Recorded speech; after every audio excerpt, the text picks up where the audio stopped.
Well, good morning, YouTube, or good evening. Not sure where you're at. So, thought I'd show the latest on the Stepvan. Not gotten very far. I've run into a couple of snags. I had to drop the transmission down through the floor and then pull the motor straight out. I was able to do it all by myself. I should have waited till I had help, but I just don't have that much time. I've got to keep moving on it. Motor mounts for the straight 6 are going to be a little bit different though. Driver's side will be fine. The right side will have to go forward to the next hole. Let's see if I can shine a light in there. So that hole that you see open, this bolt and that hole, everything's gonna move forward. The problem is these motor mounts, they'll hit that bar that you see going across there. So I kind of had to take another look at how I'm going to do this.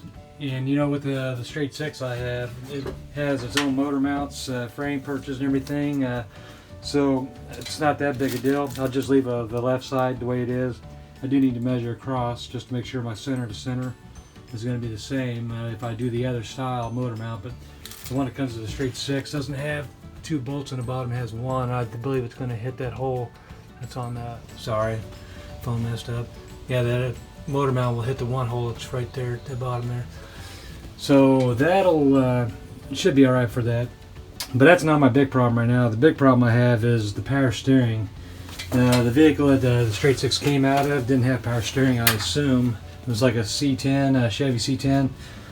And so I run into an issue with that where I've got to mount my, excuse me, I'm dropping stuff. This one's manifold collector gasket. So let me walk in here and take a look at this so you can see what I'm talking about. Let me see here. You see the mess I have. Oh, by the way, I'm changing the clutches, the pressure plate. Everything should be the same on the flywheel. So this is a 3-finger style housing though, and that's a diaphragm style. Note all the fingers that you see on there. This has 3 big fingers in the bottom there that push the clutch plate in, and it's a stiffer pedal. But you know, I kind of figured I would rather have that than a diaphragm because it should hold better than the diaphragm style. But anyways, the motor mount right there, the whole frame perch you see right there, that's what I'm going to use on the passenger side. Then it have to be forward 4 inches, where the driver's side will be all right. I'll just reuse the motor mount bracket and just put it straight on the straight 6. But you know, the problem I'm having, by the way, I got that V8 kind of tore apart here. I'll talk to you about it here in just a second. The problem I'm having is the power steering pump right there doesn't have a place to go on this. So I had to buy a pulley, which is a 2-groove pulley. This one here that came off this is a single groove, where my lower harmonic balancer, it has 2 grooves. And so I bought a 2-groove pulley that actually come off a Corvette, $33 on eBay, and it's going to go on here. And then I'll have another pulley for my belt to hit, because I can't use the same belt that's on my alternator, because then there wouldn't be enough pressure on the alternator to drive it. So I'm going to have to weld some brackets to this hole here. Well, I'll make weld some brackets, but it's going to mount to this hole here and a hole in the front there. And then I'll just extend it out. But I'm going to also have to figure out the belt that's going to fit it. So if I can figure out what stock belt would have been, because their power steering usually is right here in this spot. You know, sometimes you see down here underneath the alternator, but I'm going to do it on top here. Then I'll go ahead and figure it out, to get up tight to the belt and give myself about a 1/2 inch of play to really get it tight if it ever stretches. But that should be here tomorrow. Today's Thursday, so it should be here Saturday actually. So, and then I got a bracket here that I'm going to use for part of my fabrication to make the bracket I need. There's the arc piece, so I can tighten that and pull it up. Anyways, you'll probably not understand it now, but when it's together and done, you'll know what I'm talking about. But I can't do it while this motor's in the vehicle, because the bell housing, not the bell housing, but the fan shroud will be in my way, and I don't want to squeeze that hard in there to try to do this. Plus, I'm going to put the transmission on when I mount this into the vehicle, because that was a booger trying to fit that V8 through that hole to pull it out. And this is an even longer motor. I have the room in there to do it, but I'm going to take the rest of the floor pan out. And that's right there. I may have to just chop the heads off those screws, and then remove it, and then drop it straight in, and then I shouldn't have any problem. I got a friend that's going to try to help me with that part, because this is pretty heavy, especially with that transmission. Transmission's like 140 pounds, and then you add that to 500-600 pounds. That's pretty heavy. All right, now with the V8, I didn't see anything significantly wrong with it. I mean, everything really looks good. The cylinders are surprisingly in great shape. And they say, you know, with the ridge on these, as long as you don't catch your fingernail on it, then you don't need a ridge reamer. Then your cylinders are fine. And that's, you know, my fingernail's not catching on. There's no real ridge. This is a great looking cylinders, you know, the block. Everything is pretty fouled, you know, definitely fouled out. I don't know what the problem is. I haven't flipped it over and pulled the crank off. That's next. The noise I was hearing, I'm just assuming that was the damaged lifter, and I replaced every one of them. Why it won't start, I'm still stumped. The timing chain was exactly like it's supposed to be. I'm going to probably, I might splice in a couple of videos into this, or maybe some pictures into this posting, so that you know, you can see the timing chain and all the marks lined up the way they were supposed to. I'm going to replace the oil pump. All this stuff needs to be done. It's common to hear about people talk about these GM oil pumps. See that slit right there? Now you shouldn't have that. So I'm going to probably pull the oil pump. They're like 30-40 bucks. I'm going to get a different rod that's one piece, and you don't ever have to worry about popping out. That was my other fears. If that plastic bushing messes up, then it could cause that driver to pop out.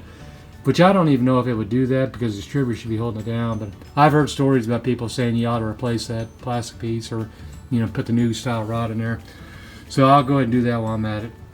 All the pistons, you know, the connecting rods look fine. I don't see anything loose. It's 4-volt main. I was pleasantly glad to see that. That's, you know, the 4 bolts on each side, 2 there and 2 over there.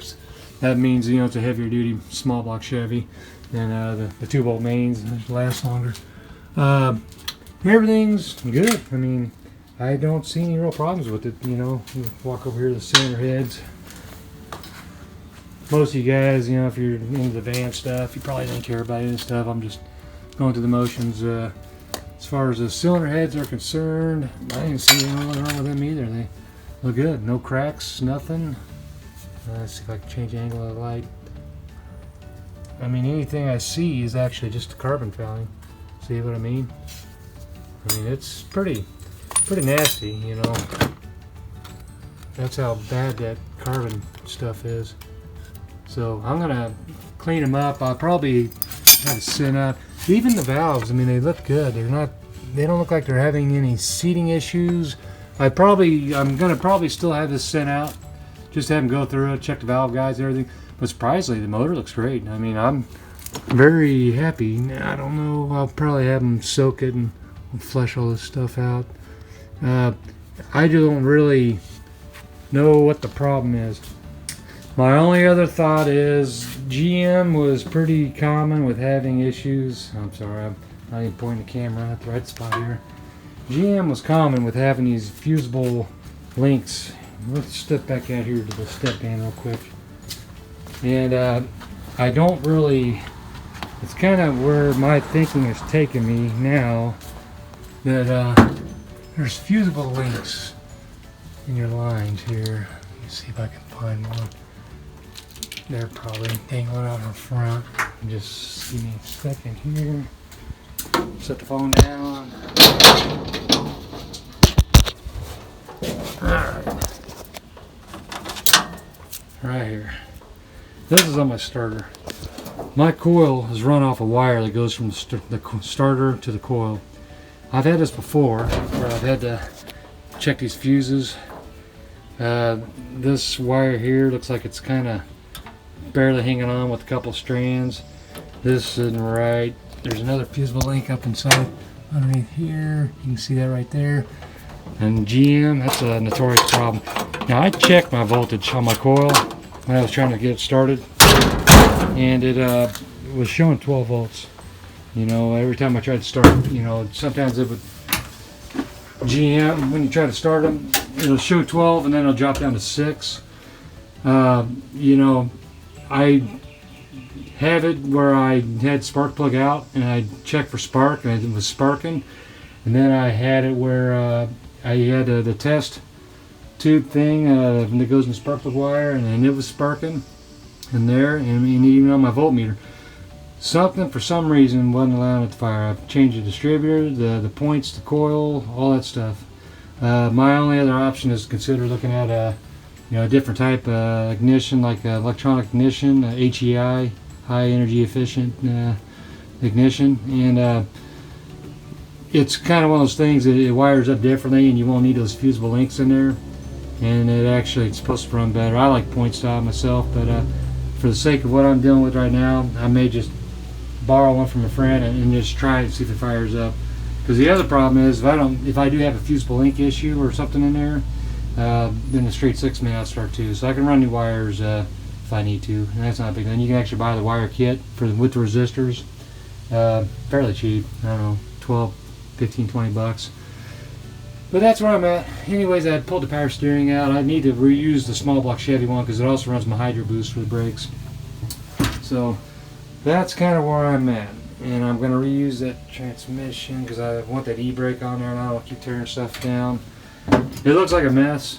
It's not as bad. I mean, I know where everything goes and what's what. So there's the transmission mount right there.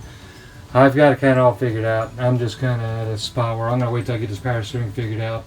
And I'm going to keep moving forward on rebuilding that V8 because I need it rebuilt anyways. It's not a loss, going through all this. It's like I still haven't actually found a real problem with the V8. So I'm kind of wondering if I need to, I'm going to go ahead and buy a rebuild kit. The one I was looking at was about 120 bucks. It has a Felpro gaskets, has all the good American bearings, gaskets, everything else. And I'll just use standard size. I'm not going to bore it over. I don't really want to deal with all that extra stuff. I'll just home the cylinders, put the rebuild kit in it, and then check compression, vacuum, all that stuff, and then fire it up. I'll do that on the engine stand before I try to put it in the vehicle. But for now, I'm going to keep moving forward with that straight 6. It's a good motor, and I don't really, if there's any wiring issues, it's easier to work on. It's actually going to be right along here, so I'll be able to get access to everything with the starter and the ignition. Make it a lot easier to work on anyways, and it's a good engine. They have a lot more torque than a V8. Less horsepower, but more torque. But that's all I really got. I just wanted to kind of put something together. I haven't posted anything in a while, and as far as the Stepvan's concerned, it's still a mess in the back. I haven't really done nothing with seals. I've just kind of lost interest just because it's like I haven't been able to get anything going with the motor. But there's my inverter I'm going to put in here. It's a Thor 3000 watt. All this stuff. I'm kind of at a spot where, this will be probably, I'm going to use it for business until I can sell my cargo van, but I'm going to probably try to focus on making this a recreational vehicle, hitting the road. That's my wife and me keep talking about is we want to have some fun, hit the road, do some traveling, whatever, but I think this would be more fun to do it in this, take our time and go see the world a little bit of the country. I want to hit Route 66 if anything. But that's all I got. Hope I didn't ramble on too much and bore you with mechanical details. I can't wait to get this thing back on the road. I'm hoping as soon as that pulley gets in, I can go ahead and mount up that power steering. And then this weekend I'm working Saturday at the Ford plant, and then Sunday's Father's Day, so I'm probably not going to do anything with it then. But probably next week I'm going to keep trudging away trying to get it put back together. But I think, like I said, if it's not something mechanically obvious in the V8, then I'm just going to assume there's something messed up with the wiring for the starting circuit. But even with starting fluid, and even with the spark, it wasn't trying to fire at all. So I don't know. That's weird. Anyways, the motor need to be rebuilt, so that's kind of why I had that straight 6 anyway. So, well, I'll talk to y'all later. Thanks for watching.